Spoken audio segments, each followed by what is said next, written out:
राधे राधे। सुधा जी, आपकी विशेष फरमाइश पे।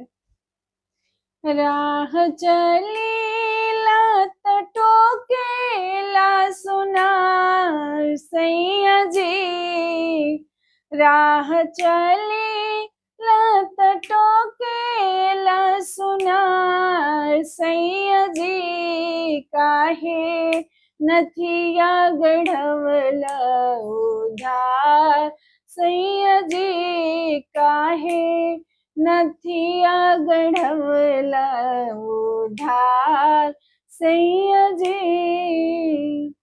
चल चाहे रहिया चाहे चली धके गाली, चल चाहे रहिया चाहे चली धके गाली, कहिला कि हेने आओ सुनहि निकाली, जदी करत हुई हमरा से प्यार सैया जी, जदी करत हुई हमरा से प्यार सैया जी, जाके अभी चुका दे उधार सैया जी, जाके अभी चुका दे उधार सैया जी।